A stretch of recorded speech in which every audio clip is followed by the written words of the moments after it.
कुछ दिन पहले की बात है। मैं कुछ लोगों के साथ बैठी थी। वो लोग किसी कपल के तलाक की बात कर रहे थे। बात होते होते वहां पहुंची जहां अक्सर पहुंच जाती है। एक शख्स ने कहा, अरे यार, लड़कियों को बस पति के पैसे से ऐश करना होता है। मैंने उनसे कहा, अगर ऐसी ही बात है तो अनएम्प्लॉयड रहिए, शादी करके तलाक लीजिए और आप भी अपनी पत्नी से मेंटेनेंस मांगिए, एलिमनी मांगिए, फिर आप भी ऐश करिए।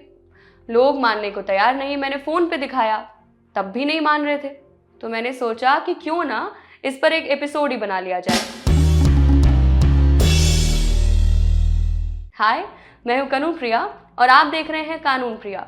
औरतों को लेकर बने कुछ बेसलेस स्टीरियोटाइप्स में से एक ये भी है कि औरतें पैसों के लिए शादी करती हैं और तलाक लेकर पति से एलिमनी और भत्ते के नाम पर खूब पैसे ऐंठती हैं, एज इफ उन्हें ऐसा करने में मजा आता है।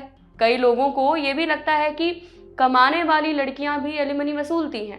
एक्चुअली हमारे देश का सोशल स्ट्रक्चर कुछ ऐसा है कि ज्यादातर फैमिलीज में पति पैसा कमाते हैं और पत्नियां उन पर आर्थिक रूप से निर्भर होती हैं या कम कमाती हैं। ऐसे में ज्यादातर तलाक की स्थिति में पत्नियों को गुजारा भत्ता या एलिमनी मिलता है।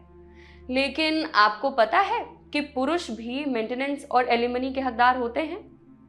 31 मार्च को बॉम्बे हाई कोर्ट के औरंगाबाद बेंच ने एलिमनी के केस में फैसला सुनाया है। मामला ये था कि एक कपल के बीच तलाक हुआ। पति ने साल 2017 में कोर्ट में पिटीशन डाला कि उसके पास कमाई का कोई जरिया नहीं है, साथ ही मेडिकल इश्यूज की वजह से वो आगे कमा पाने में असमर्थ है। पत्नी स्कूल टीचर हैं और कुछ प्रॉपर्टीज भी उनके पास है। ऐसे में कोर्ट ने आदेश दिया कि पत्नी अपने पति को एक फिक्स्ड एलिमनी तो देगी ही, साथ में उसे महीने भर में हर एक महीने में मेंटेनेंस भी अपने पति को देना होगा ताकि उनका खर्चा चल सके। मेंटेनेंस पर बात करने से पहले इस टर्म को समझना भी बेहद जरूरी है। शादी और तलाक के कॉन्टेक्स्ट में बात करें तो मेंटेनेंस का मतलब होता है पति या पत्नी को अपने पार्टनर से मिलने वाला वो फाइनेंशियल सपोर्ट जिससे उनका खाने, पहनने, रहने, इलाज, दवा का खर्च निकल सके। ये खर्च हर महीने दिया जाता है। मेंटेनेंस किन को दिया जाता है? तो किसी भी शादी का वो पार्टनर जो दूसरे पर फाइनेंशियली डिपेंडेंट होता है, वो तलाक की स्थिति में मेंटेनेंस का हकदार होता है। मैं यहाँ बताना चाहूंगी कि मेंटेनेंस का अधिकार जेंडर न्यूट्रल है। अगर कोई आपको बताए कि केवल औरत ही तलाक के बाद गुजारा भत्ता मांग सकती है तो तुरंत कहिए कि ऐसा नहीं है। यह पेट्रियार्की द्वारा थोपा गया सिर्फ एक मिथ है। अब थोड़ा समझ लेते हैं कि कानून क्या कहता है। साल 1955 का हिंदू मैरिज एक्ट, इसके सेक्शन 24 में मेंटेनेंस और तलाक की लीगल प्रोसीडिंग्स के खर्च से जुड़ा प्रावधान है। इसके सेक्शन 25 में खास तौर पर यह लिखा गया है कि पति को एलिमनी और मेंटेनेंस पाने का अधिकार है। इन दोनों सेक्शंस को एक एक करके समझते हैं। तो सेक्शन 24 कहता है कि एक डिजर्विंग मैन, यानी वो आदमी जिसके पास किसी तरह के इनकम का कोई सोर्स ना हो, उसे कोर्ट प्रोसीडिंग्स और अपने भरण पोषण के लिए पत्नी से फाइनेंशियल सपोर्ट मांगने का अधिकार है, अगर उसकी पत्नी फाइनेंशियली केपेबल है तो। सेक्शन 25 पति को परमानेंट एलिमनी एंड मेंटेनेंस यानी गुजारा भत्ता और भरण पोषण लेने का अधिकार देता है। मेंटेनेंस का अमाउंट तय करने से पहले कोर्ट दोनों पक्षों के यानी पति पत्नी के इनकम पर विचार करता है। भत्ता मांगने वाले की जरूरतों और जिस पर भत्ता देने की जिम्मेदारी है उसकी क्षमता को ध्यान में रखकर कोर्ट फैसला करता है। इसके बाद तय होता है कि पति को कितनी एलिमनी या मेंटेनेंस दी जाए। कोर्ट के आदेश के बाद पत्नी अपने पति को खर्चा देने से इनकार नहीं कर सकती है।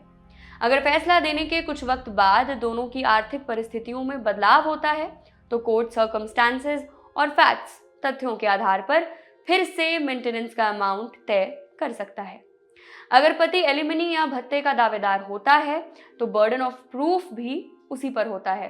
पति को अदालत को संतुष्ट करना होगा कि वो शारीरिक या मानसिक अक्षमता के चलते कमाने और अपनी आजीविका चलाने में असमर्थ है। हालांकि जब औरतें मेंटेनेंस सीख करती हैं तो उन पर बर्डन ऑफ प्रूफ नहीं होता।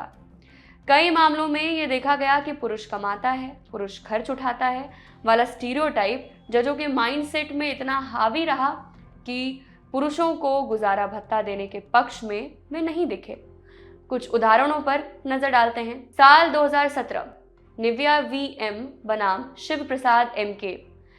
केरल हाईकोर्ट ने यह साफ कहा था कि अगर पति को हम मेंटेनेंस या परमानेंट एलिमनी का अधिकार देते रहे, ये बिना साबित हुए कि वो आने वाले समय में भी कमाने योग्य नहीं हो पाए, तो इससे मर्दों में सुस्ती आ जाएगी। इसी तरह 1992 के कमलेंद्र सावरकर बनाम कमलेंद्र केस में बॉम्बे हाई कोर्ट ने यह कहा कि औरतों की तरह मर्द अपनी बीवी के इनकम पर पूरी तरह से डिपेंडेंट नहीं रह सकता। अगर मर्द किसी भी तरह कमा सकते हैं तब मेंटेनेंस ग्रांट करते रहने से वे आलस्य के शिकार हो जाएंगे। कोर्ट्स के ये स्टेटमेंट्स इस बात पर जोर देते हैं कि मर्दों को हर हाल में कमाना ही होता है। ये टॉक्सिक मैस्कुलिनिटी का एक उदाहरण है। ये उसी टैबू को बढ़ावा देता दिखता है कि पुरुष कमाएंगे और महिलाएं घर चलाएंगी। फाइनेंशियली इंडिपेंडेंट होना ज़रूरी है, औरतों के लिए भी और पुरुषों के लिए भी। लेकिन अगर कोई आर्थिक रूप से सक्षम नहीं है, अपने पार्टनर पर डिपेंडेंट है, तो कानून के तहत एलिमनी और मेंटेनेंस का हकदार होता है। हमारे देश के कानून में तमाम खामियां हैं, लेकिन एलिमनी और मेंटेनेंस का कानून जेंडर न्यूट्रल है और इसे वैसे ही इम्प्लीमेंट भी किया जाना चाहिए। आपका क्या सोचना है इन सब पर? मुझे कमेंट सेक्शन में ज़रूर बताइएगा। देखते रहिए ऑर्डिनरी। शुक्रिया।